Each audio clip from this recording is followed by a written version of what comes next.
Al cor de la Mediterrània, el Parc Nacional Marítim Terrestre de l'Arxipèlag de Cabrera alberga una increïble diversitat de vida marina.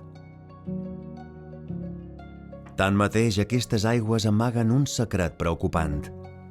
Moltes espècies de taurons i rajades estan en perill. Segons la llista vermella de la UICN sobre l'estat de conservació dels taurons i les rajades de la Mediterrània, el 2019 s'estimava que el 53% d'aquestes espècies ja es trobaven en perill d'extinció, situant-se com la regió del món que té la major proporció de lesmobranquis amenaçats.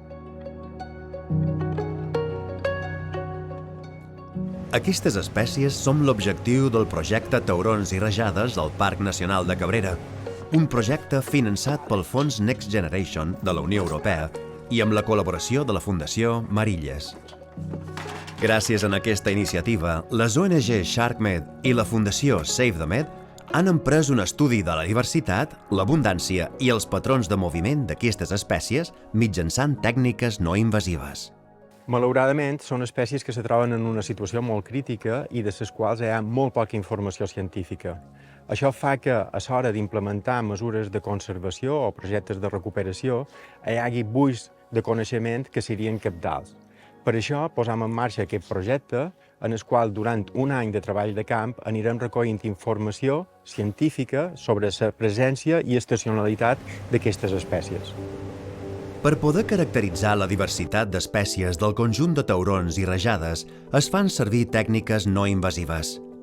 D'una banda, s'instal·len càmeres subaquàtiques amb esquer, les conegudes comunament com a BRAVs, per tal de capturar imatges i vídeos dels taurons i rajades en el seu hàbitat natural.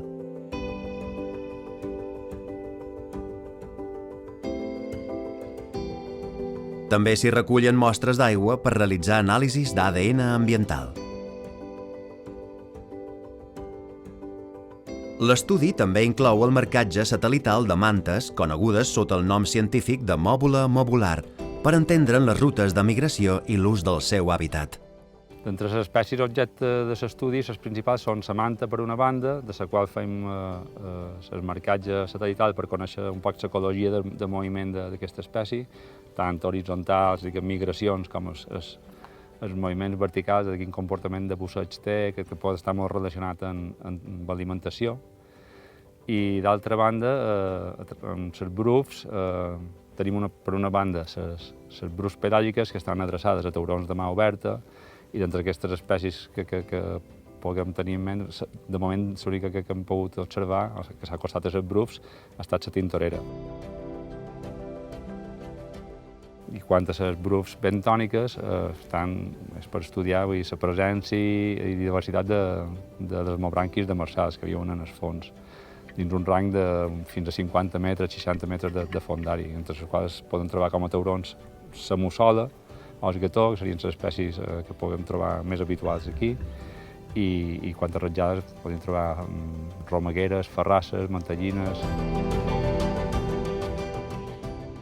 A part del que són les aigües litorals del voltant de Cabrera, cal remarcar que també hi ha un altre punt de mostreig que tenim, que és en el banc Emile Baudot, el que es coneix com el Fort del Francès, que allà el cim d'aquesta muntanya submarina està en torn als 100 metres i allà també han calat brufs tant pelàgiques com bentòniques. Les brufs pelàgiques també han tingut bons resultats quant a la presència de tintoreres, però esperam que també, sent una àrea, un punt tan enllunyat de la costa, hi pugui haver presència d'altres taurons pelàgics. Dels bentònics ha estat curiós perquè ha estat unes imatges espectaculars i un molt bon resultat és trobar la presència ja de bocadolces a una fondària d'uns 100 metres. Vam poder enregistrar i tenir unes imatges molt bones, perquè també representen les primeres imatges d'un bocadolce viu en fondari aquí a les Balears. Al mar Balear hi ha citades 32 espècies de tauró, 27 rajades i una quimera. Gràcies a l'extracció d'ADN ambiental mitjançant el filtratge de mostres d'aigua, aquesta recerca ens permetrà identificar les espècies presents, encara que no hagin estat vistes directament per part dels científics ni capturades en imatges. Con esta técnica podemos identificar especies que no podríamos detectar de otra forma. Y eso funciona con especies en densidades muy bajas que solemos llamar especies fantasma. Básicamente hay dos clases de especies fantasma. La primera clase serían especies que ya existían en el Mediterráneo, pero que van desapareciendo o que han casi desaparecido del Mediterráneo. Pienso, por ejemplo, en el tiburón blanco. La segunda clase son especies que nunca han existido en el Mediterráneo, pero con el cambio climático, el calentamiento del agua en el Mediterráneo, hay especies tropicales, por ejemplo, como el tiburón tigre, que podrían entrar y ya han entrado por Gibraltar y quedarse en el Mediterráneo. Se sabe que han pescado tiburones tigres juveniles en Líbia ja.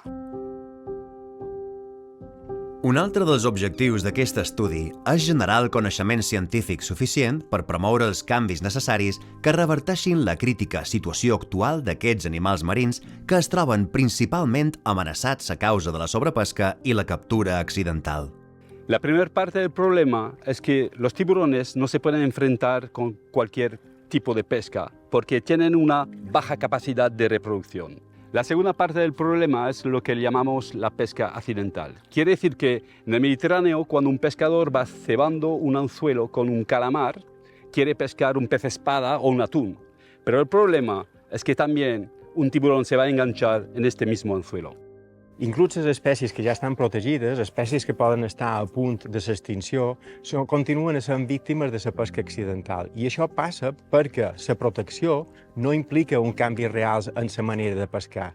Les arts de pesca actuals no són prou selectives i llavors això és una de les coses més importants que s'hauria d'aconseguir. Canviar que les proteccions impliquin un canvi reals en les arts de pesca perquè aquestes puguin ser més selectives i protegir realment a les espècies vulnerables. I també l'alteració de l'hàbitat. En l'ambient litoral per construccions costaneres, el desenvolupament costaner, com també, per exemple, és un exemple la pesca del ròssec. Les barques de bou, les portes que van arrossegant per fons, van alterant i rompent l'estructura dels fons, de manera que també rompen l'hàbitat allà on hi pot haver algunes de les espècies de taurons i ratllades. Per tal de contribuir a millorar l'estat de conservació d'aquestes espècies, l'estudi pretén promoure mesures legislatives de protecció més eficaces que les actualment presents i treballar amb els sectors implicats per garantir unes bones pràctiques. Altres mesures realment efectives podrien ser, per exemple, identificar zones i temporades de reproducció. Així, podríem implementar vedes, tant geogràfiques com temporals, per evitar fer mal en aquestes espècies en un moment tan crític biològicament per elles com és el moment de la reproducció. Això faria que la pesca pogués ser més sostenible i evitar, a la llarga, la prohibició total de la pesca. Hem de separar un poc, hem de diferenciar el que són els taurons, diguem, costaners, demersals, que viuen a prop del fons i que puguin tenir un caràcter més resident, sobre els quals sí que són més efectives polítiques, per exemple, de crear àrees marines protegides o de regular la seva pesca d'alguna manera. I això se pot fer des d'un àmbit local, com pugui ser el govern de les Illes Balears o estatal.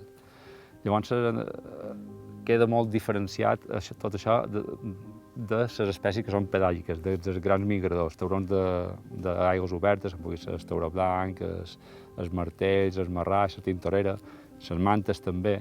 Tots aquests taurons grans migradors, per tenir una gestió, que les eines de conservació puguin ser efectives, han de ser de caire internacional. No val de res protegir les aigües d'Espanya o de les Balears quan llavors se mouen a llocs molt llunyans on no estiguin protegits o les polítiques de conservació no siguin efectives. Aleshores, hi ha d'haver un establiment d'aquestes mesures a nivell internacional i que també hi hagi un compliment i un seguiment de que això s'està duent a terme.